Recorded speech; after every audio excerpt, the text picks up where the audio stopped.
تبارك الذي بيده الملك وهو على كل شيء قدير الذي خلق الموت والحياة ليبلوكم أيكم أحسن عملا وهو العزيز الغفور.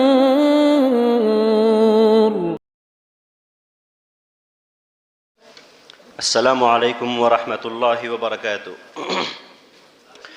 میرے مقالے کا عنوان ہے حضرت علامہ انور شاہ کشمیری اور اصول فقہ۔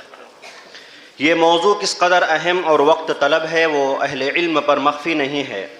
حضرت کشمیری رحمہ اللہ پر بحیثیت فقیہ متعدد لوگوں نے لکھا ہے، لیکن ایک اصولی ہونے کی حیثیت سے حضرت علامہ کشمیری رحمہ اللہ پر میرے علم کے مطابق کوئی خاطر خواہ کچھ چیزیں نہیں سامنے آ سکی ہیں۔ اس مقالے میں ہم نے بالخصوص علم اصول فقہ کے میدان میں علامہ کشمیری رحمہ اللہ کی بصیرت، ان کے نظریات و افکار، ان کے آراء اور ان کے منہج استنباط کا جائزہ لیا ہے، نیز یہ سمجھنے کی کوشش کی ہے کہ انہوں نے اس علم کو کس انداز میں برتا اور فقہی تطبیقات میں اس کے اصولوں کو کس طرح بروئے کار لے آئے۔ اللہ کے فضل سے یہ مقالہ ایک تمہید اور 6 فصلوں پر مشتمل 42 صفحات میں مکمل ہوا۔ پہلی فصل احکام شرعیہ سے متعلق مباحث پر مشتمل ہے، اس ضمن میں 7 اصولی مسائل سے بحث کی گئی ہے۔ دوسری فصل تکلیف اور مکلف سے متعلق مباحث پر مشتمل ہے اور اس ضمن میں 2 اصولی مسائل سے بحث کی گئی۔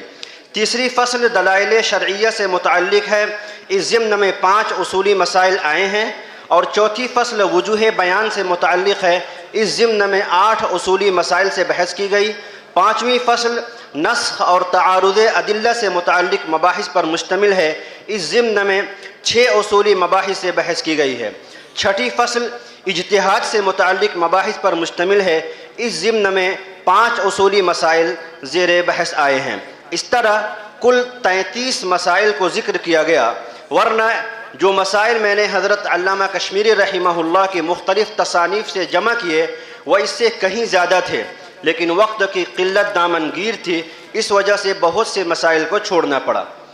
اس مقالہ لکھنے کے دورانیے میں ہم نے ذاتی طور پر جو کچھ محسوس کیا وہ یہ ہے کہ حضرت علامہ کشمیری رحمہ اللہ جہاں دیگر علوم و فنون میں غیر معمولی مہارت رکھتے تھے، اسی طرح علم اصول فقہ کے میدان میں بھی وہ عبقری حیثیت کے مالک تھے۔ نصوص شرعیہ کے ظاہر و باطن، ان کے علل و مقاصد اور فقہی استنباط کے دقیق پہلوؤں پر غیر معمولی بصیرت رکھتے تھے۔ صرف یہی نہیں بلکہ حضرت علامہ نے بہت سے ایسے اصولی مسائل کو بھی ذکر کیے جو عام کتب اصول میں نہیں ملتے۔ جزاکم اللہ تعالی و شکراً۔ السلام علیکم۔